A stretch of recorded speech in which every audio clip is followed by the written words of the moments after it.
I'm Betty Miles, and this is an interview with Mr. Eddie James Sanders, Jr. on February 9th, 1996 at Miles College. How are you, Eddie? I'm great. How are you, Miss Miles? I'm doing great. Eddie, we're going to talk about the civil rights movement and some of the history and your involvement. First of all, what part of the state are your parents from? Birmingham, From Alabama. Birmingham, Alabama? Right. Okay. Were you born in Birmingham? Yes. You have any brothers and sisters? Yes, I do. How many do you have? Totally, I have 10. It's 10. 9 brothers and 4 sisters. Really, it's 13. 13? Yes. Okay. And were all of you born here in Alabama? Yes. Okay. And where do you come in? Are you number 13 or number 10 or what? And number 12. No, oh, so you just did make it. Yes, yes, yes. Okay.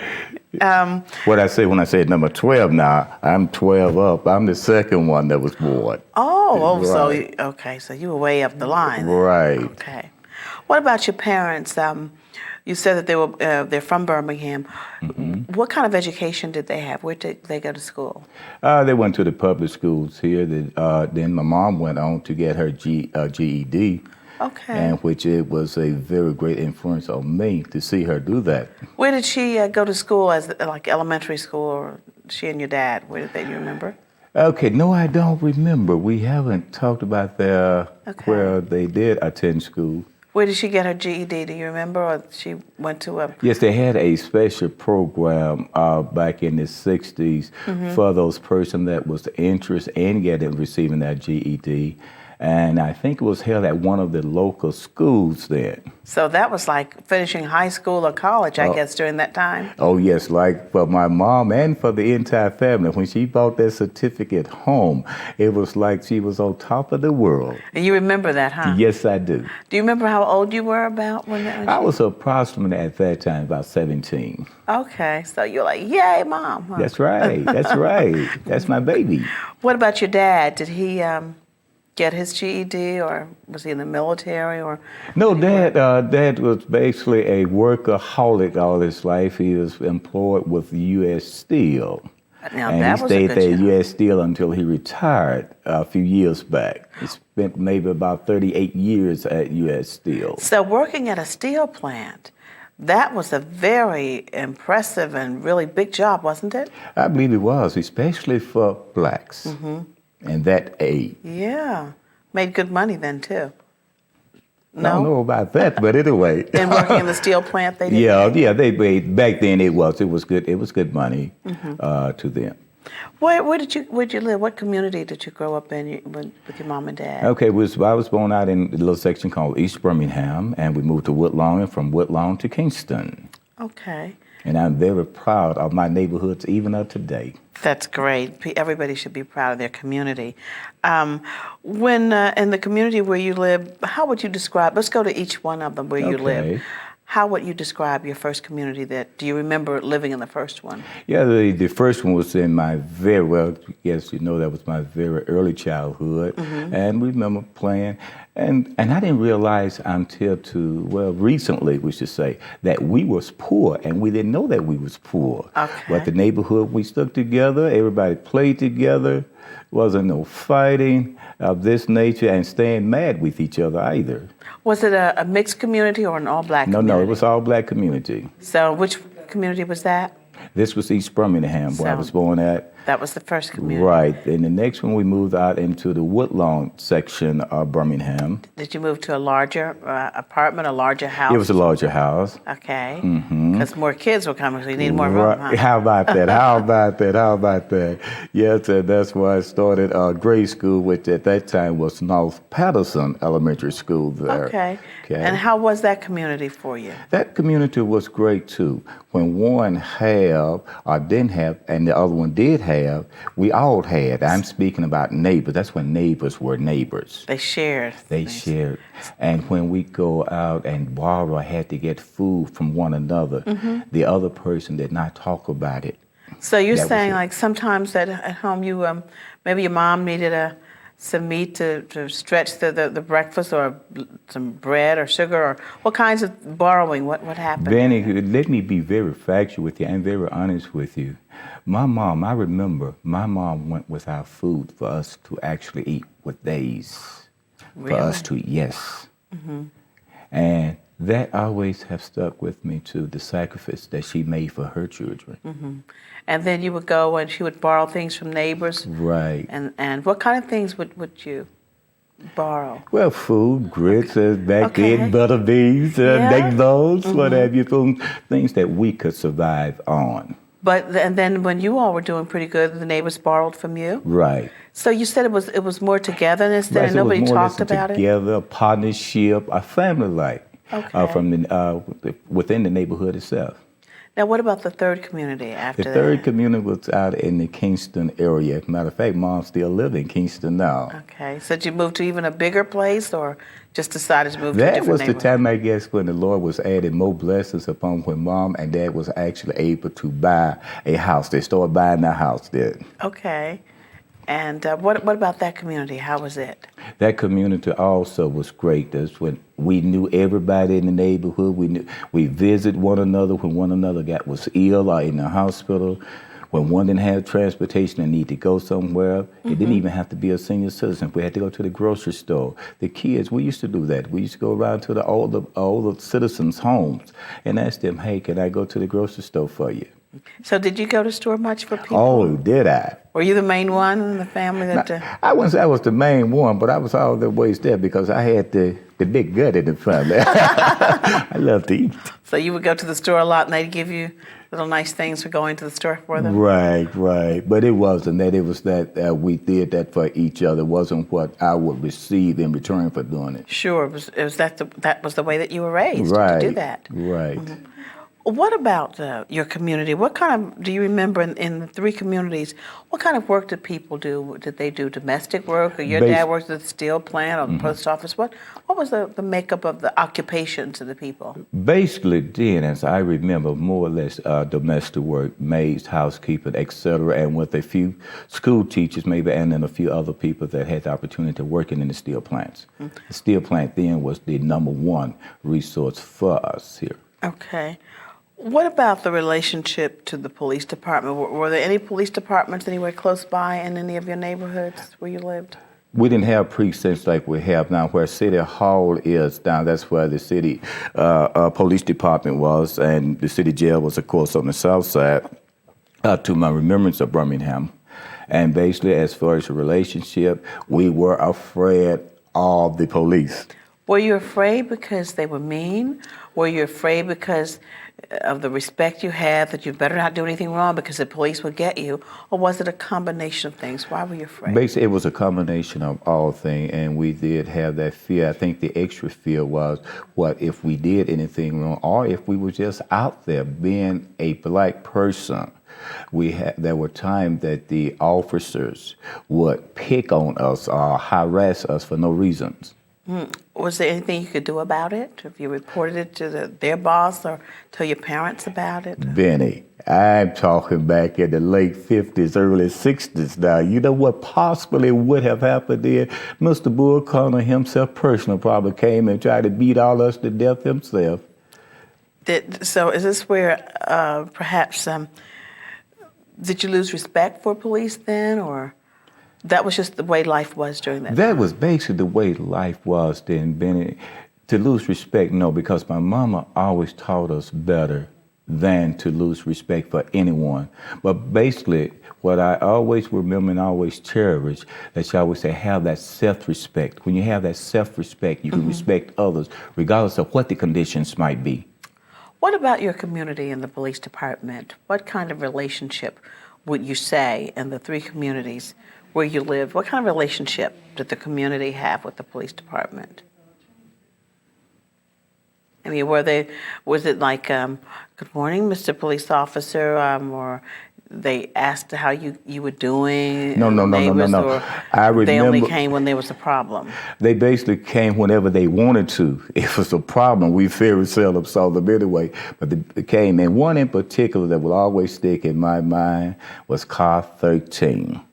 Car Okay. 13, and that police officer name, we call him the Big Adam. The Big Adam. Why did Yes. you call He was a big guy, and then the car was black. They had black police cars then. This one had the cat on top of it, I guess because of the number 13, and he wanted to be a bully. And he got Okay. respect because of he was a police officer and etc. So you all gave him that nickname, the Big Adam. I think that was his name. His name was Adam, and we just added the big to it. Okay. Were you a member of any community organizations during that time as you got older? Yes, as I got older, even in my teenage years, I was a Boy Scout. Okay. A boy, and that taught me was the beginning of teaching me, with my parents teaching me how to prepare myself for the future. As our slogan was then and still is today, be prepared. So you wanted to always be prepared. Yes. You said you were a Boy Scout. Any other community groups? Yes, I got involved in the Civic League then. There weren't many, with the exception of going to church, there wasn't many groups then. The Civic League was formed, which I was a member of. How did you get involved in the civil rights movement? When did it happen for you, or was your family involved in terms of your church?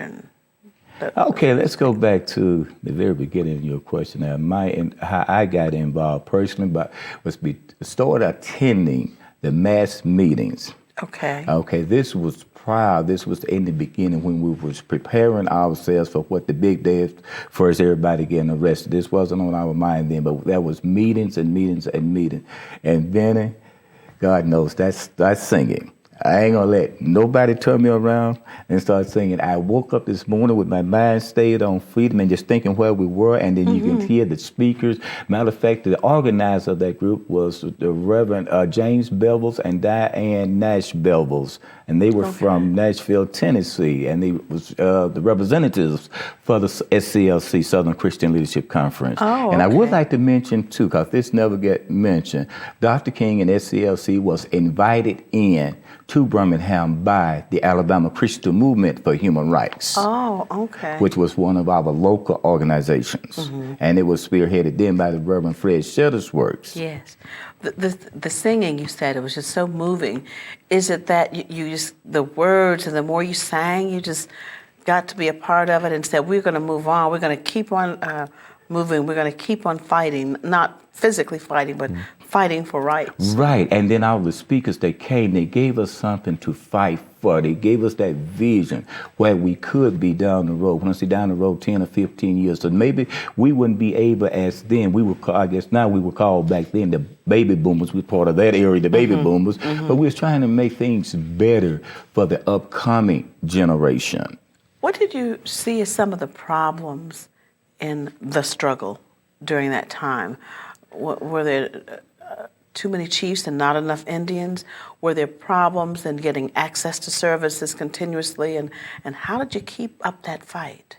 The fight basically was the instillment from our leaders coming, speaking with us, giving us that foresight of where we are and where we need to be and where we could be. Especially, and then education.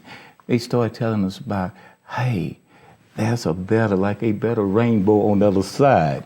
You know, educate yourself. How can we educate ourselves? With the tools that we had in the black schools, it wasn't equal. So that, and I personally wanted a piece of that pie. I didn't want to be called illiterate. So what role did you play in the movement? Were you an officer, and then how long did you continuously work in the movement? The movement, we started the movement. I got involved in the movement in the latter part of '62. That was the organizing stage for the big year coming up, which was 1963. Our involvement was going from school to school at that time. Matter of fact, I attended Hayes High School, home of the mighty Pacesetters. All right. Yes. Which I'm very proud of today. And Hayes High School was one of the first schools to come out as an organized school to fight for freedom back in '60.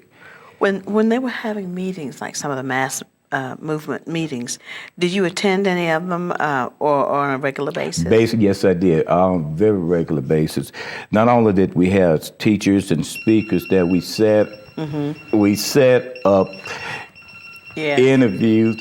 and also workshop. And that was the inspiring things. Again, I go back to preparing what we had to do as far as getting in the struggle with direct action then.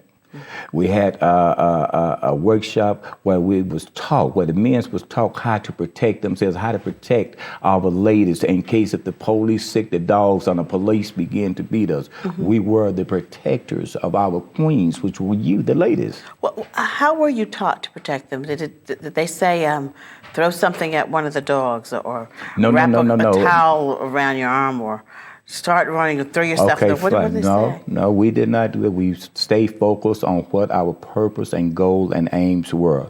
Now, there were some that ran, sure, fear got in quite a few of us. But those of us that stayed and was beaten, the men was able to get just cover, fall to the ground, put their bodies over the as many ladies as they could to keep the officers or whoever. Yeah. It didn't necessarily have to be an officer. Sure. Basically, it was Caucasian, any Caucasian from beating us. Did you ever have to actually do that? Yes, on many occasions, And then the hurting part for me in that is to see we had also had elderly peoples at that time walking out saying that they want some freedom, and see the police officers that throw them and beat them to the grounds and then kick them. It was a terrible sight to see. How did you handle when you see things like that? It's especially when you see the elderly or babies being mistreated. It's really, really difficult to not react to it. So when you saw things like that happening, though you were trained in what to do, how to do, was it hard for you to restrain yourself? Yes, it was. Ben. On some occasion, I have sworn out of that, or maybe out of just pure reaction on that. But our basis thing was to keep focus on what our purpose and goal was. Anything worth having is worth sacrificing. And then we were sacrificing ourselves, and even some sacrificed their lives. Sure. What did you ever come across any decent or nice, respectable policemen during that time?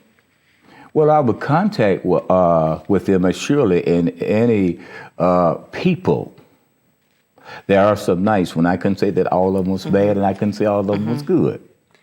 But at that time, when you're seeing billy clubs coming at you, dogs being sick, you're not thinking about it. You wish you did, I guess, where that good person was, so to speak. What would you say about the policemen of the present? Let's go back to the policemen then.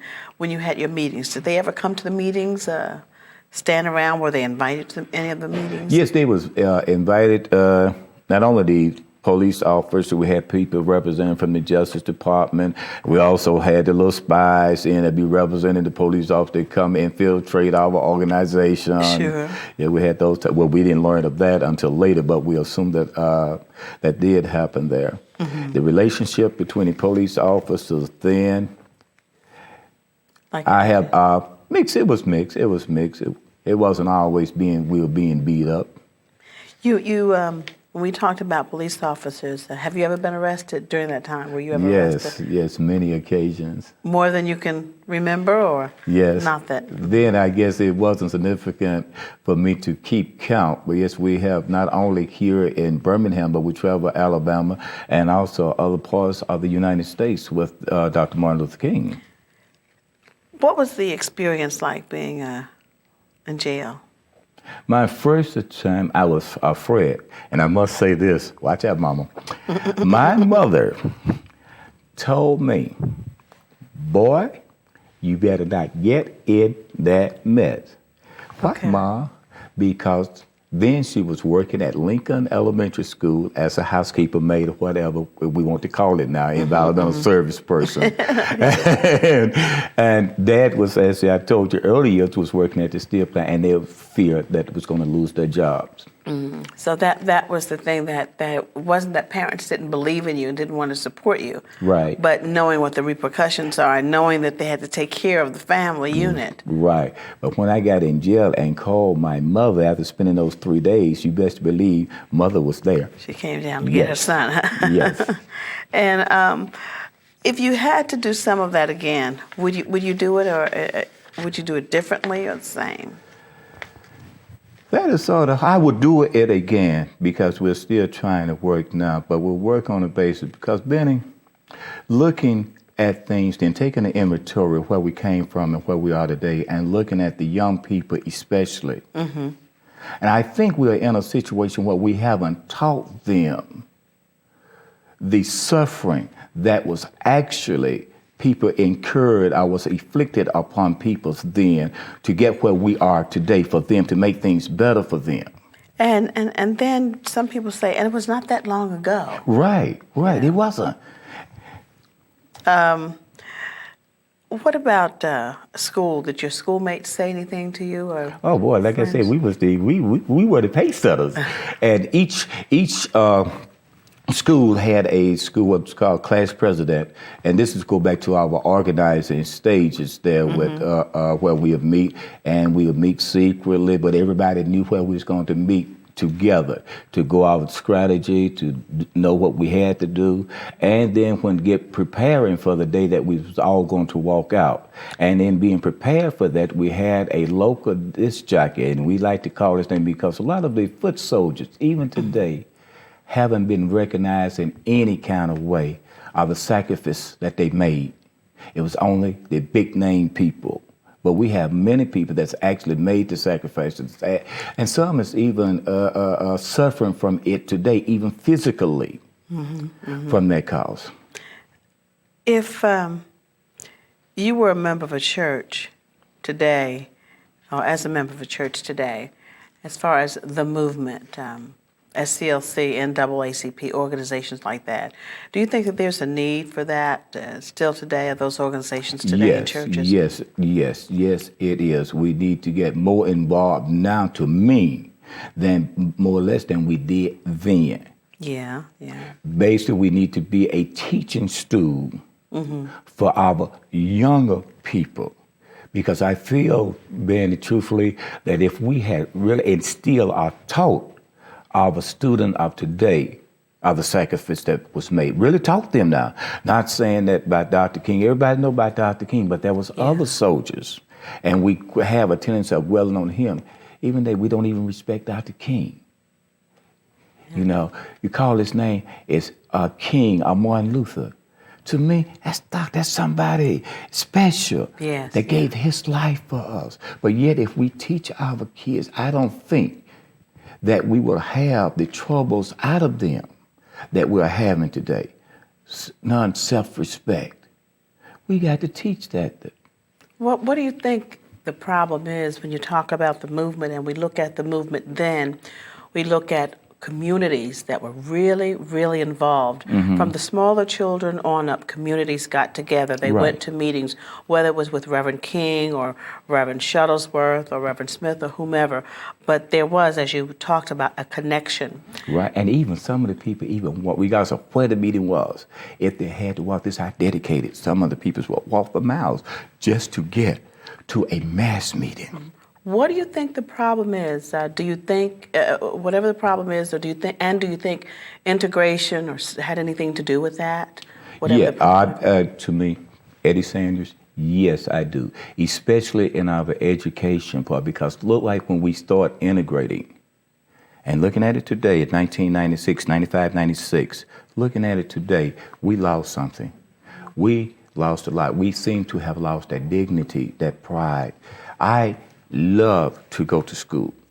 And to say something to a teacher like these kids are doing today, Miss Ruby Daniels will kill me, even today. Miss Ruby Daniels, that's my mother, right? She would kill us today. It's the respect that we have, but it starts at home. A lot of parents today saying that they can't do anything with their child. They can't do anything with their child because they're not actually trying to do anything with their child. A lot of them are putting their children off on different programs or get them away from the house just for them to have some freedom. But yet, today's parent it's not like the parents of yesterday. Our parents of yesterday, they didn't do any and everything before us. If they drank, we didn't know it. If they cursed, we didn't know it. But now, and don't say nothing about anything else to start talking about sex-wise. No, that was unheard of. But today, parents do any and everything with their kids. My mom, my dad, they didn't party with us. Like you see something, oh, I'm going out tonight with my mom. My mom and I going to hang out. My mom and my dad, we all going to hang out together. So you think the movement helped to instill certain values? Yes. Yes, along with the church. Well, basically, the movement was made up of church people. Mm-hmm. So what is your assessment of the Birmingham movement in terms of its success? How successful was it? And what would you say were its accomplishments? And even what were its failures? Okay. The Birmingham movement was a movement, again, of togetherness. I'm speaking back from its origin from when I began in the latter part of '62. Up in the day, we was more close together. We was a knit movement, and it was involvement of everybody. We realized everybody couldn't get out there and march, but we did have to have people back at the office. Sure. We had to have people to get us out of jail. If everybody were out there marching and end up in jail, wouldn't have been anybody to get us out of jail. But that was a role. What I'm saying now, Benny, it was a role for all of us to play, and we did that part. Now, coming back today and even going back to the question you asked earlier, would we repeat? Would I repeat? I get involved again? I would have a little reservation, but yes, I would. And that reservation is, will it do us like we are now? Again, that sense of value.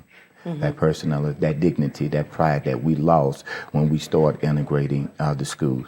I want to know one thing too, Ben. What happened? We're talking about integration now.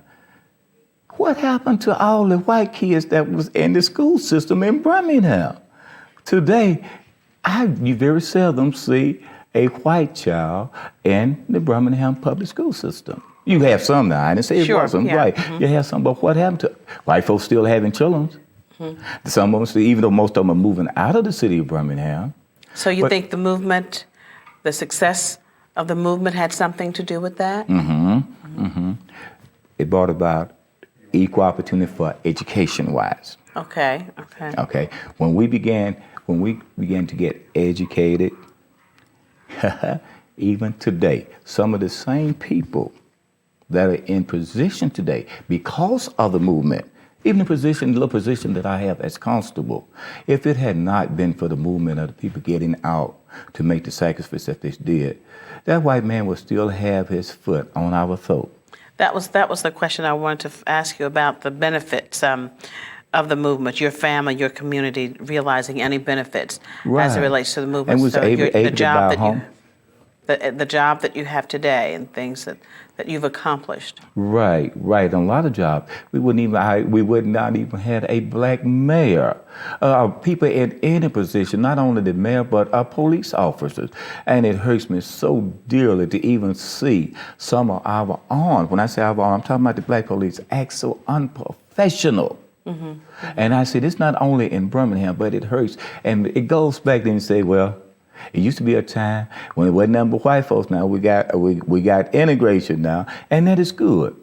But then still, we have some bad officers on both sides of the race, of the skin color. The movement today, if you could do anything, what would you do to change or add to it today? I think that number one primary thing was try to get equal education, but we keep all the black schools together. I guess I would be equal. We have equal opportunity, but just keep all the black schools together and the white schools together. Not saying that we can't have integration. Like I said again, I feel that we was personally hurt by the integration of the school. Again, it goes back to that self-pride. So you feel that if you had good schools black, good schools white, that on an equal basis, yes. That is, as if you were running the movement or could have some say in terms of what went on, that's something that you would like to fight for. Right. Because we had teachers then that they wasn't afraid. I can't blame some of these teachers now that they're afraid to go to school. Even just recently, what do I look like? A father going to a school, a grown person, to find some kid because his child and the other child have had an argument, taking guns to school. Boy, I couldn't even have a BB gun.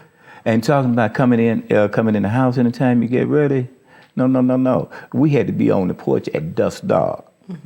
And when you look back at it, I wish I still was a child. Just thought it was better. It was better. It really was better. Well, about the movement, do you have any items or clothing or things that you used back then that you still have now? Yeah, I have old pair of sneakers, and I think it still has some of the little blood on them that I had. That Really? Yes, that was shed. And that incident happened when I was in Gaston, Alabama. Tell us about it. What happened? Okay, back in Gaston, like I said, we traveled as a part of as workers, field workers for SCLC to different parts of the United States. Gaston, we had the opportunity to lead in the demonstrations there and being organized. We were set up, when I say we were set up, by a young black person. We were told, when I say we, SCLC, NAACP, and all the organization that was combined together to work for freedom, was told to always cooperate with the police and the Justice Department. In this particular case in Gaston, Alabama, as I do recall very vividly, this lady came and told us during one of our rehearsal where we was getting prepared for the evening march that the Justice Department wanted to see us. Okay, it was my duty to take the plan to the Justice Department. Basically, they would come to us. But in this area of Gaston, the town part of where the Justice Department office was only maybe about 6 blocks. And so I began to walk there. As I began to leave our office and walk, the railroad tracks separate town from the community. Okay? I'm seeing the police officers and people dressed with the hoods on. You really did? Yes, they was there on the railroad track. Okay. What, the white hoods or red? Yes, with the white hoods on. With the white hoods on. Later we learned probably it was the Ku Klux Klan. But anyway, and we was taking our plans there to get to the Justice Department, so we supposed to have what's supposed to be our protection. But they intercepted me at the track there, and I could have turned around, but I couldn't let them know that fear had already overcome me then. But yet I came on to do what my task that I was supposed to do. And I regret that I went by myself. In a way, I'm glad that I did, because it could have been more of us actually hurt. We ended up they started beating, surrounded me, when I say they, police officers and the hooded people, whether male, female, black, white, was there, began to beat me very severely. I ended up from Gaston, Alabama to Attala, Alabama on railroad tracks, which is actually 5 miles away from where I started from. So you walked? Or? I really don't know how I got there, because they was beating me so bad I was beginning to bleed from head to feet. But when I sort of come to, I can see 2 people standing in the middle of the tracks. I don't know how long it took me or whatever. So eventually during some of that time, I probably did pass out. Thank God that they didn't kill me. Yet when I saw the 2 people, I can hear these voices saying, "Stop, nigga! You SOB," they said the word. "You SOB, stop where you are, because we got orders to kill you." Then that time I recognized it was the police again. Then then they made me crawl to them. And I crawled when I got up there to them. "Nigga, we gonna kill you. We got orders to do something." I murmured, and they understood me. I say, "I need to see Roy Cypher." "What you say, nigga?" And I said, "Roy Cyphers." Roy Cypher, by the way, was my grandfather, thank God, and he lived in Attala, and they knew him, and they called him Big Daddy. They said, "You know Big Daddy?" I told them that was my grandfather. So they took me, drugged me, threw me in their police car, and then take me to jail, not a hospital, and I'm bleeding from head to feet, and took me to my grandparents' home. My grandfather wasn't home, but my grandmother was there, and she already had soon, because she said she was on the porch waiting on this for something to happen, and she was there. And they drug me up and say, "This boy here, you put him on that train back to Birmingham, because we supposed to have killed him. But since he know Roy and this is this your grandchild for real?" "Yeah, that's my baby."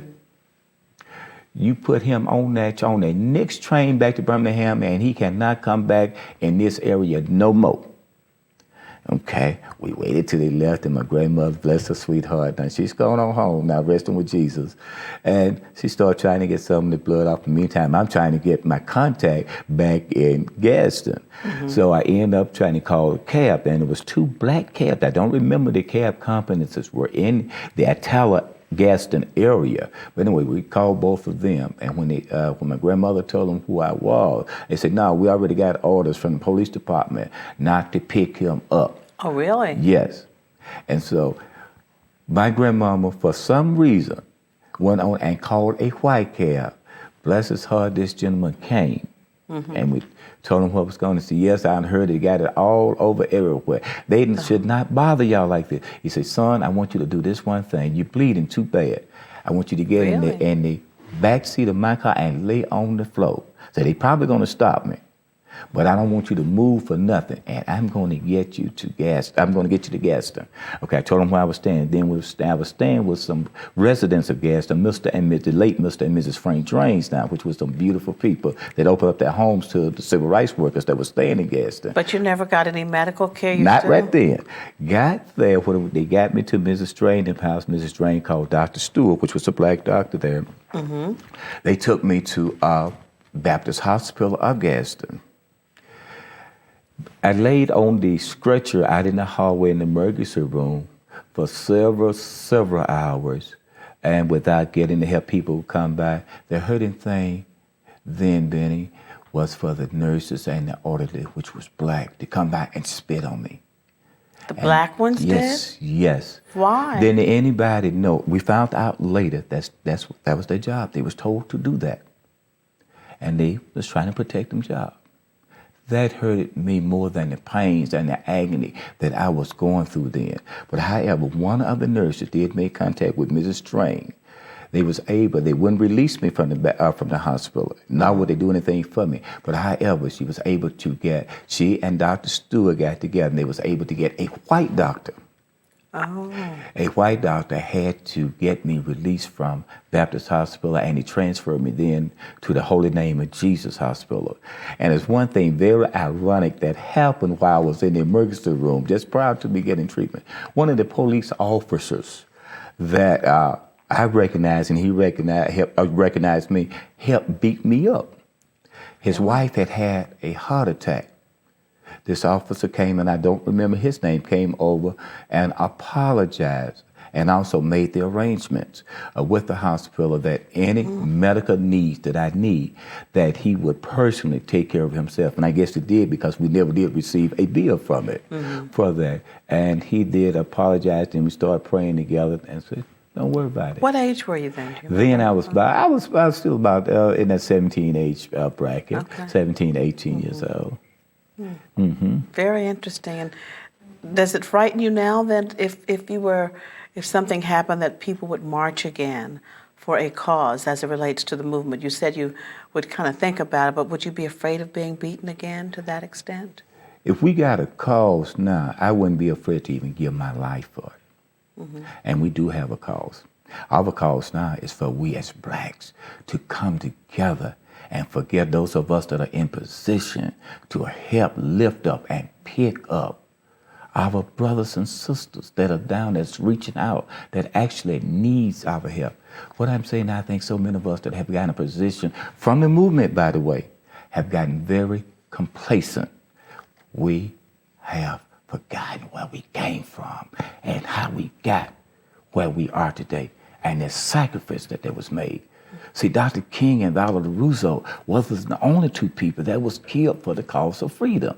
Many people don't know about the Reverend James Reed and Jimmy Lee Jackson. Very few of them. It was 16 people, excluding Cynthia, Kara, and Denise, that was killed in the 16th Street Baptist Church. There was 16 other people in Birmingham that gave their lives that hardly ever get mentioned.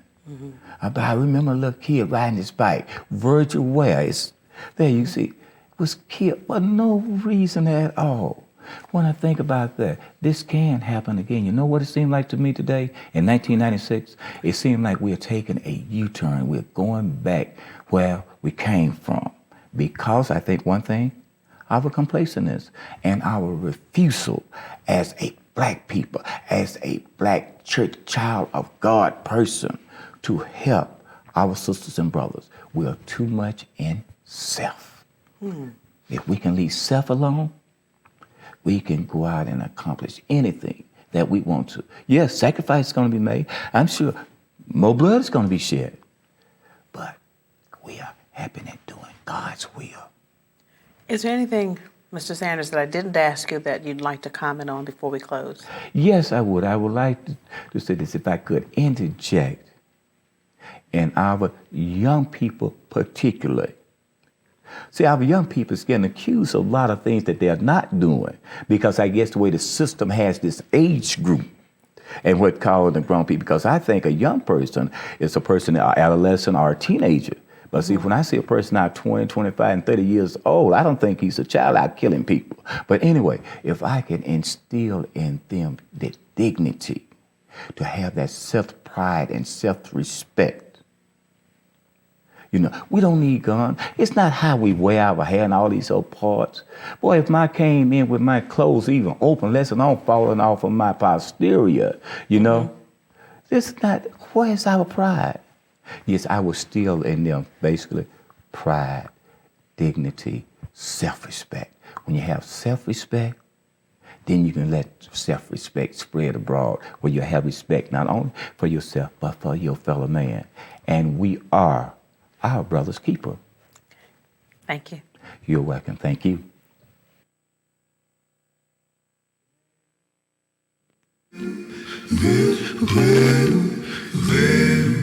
Well,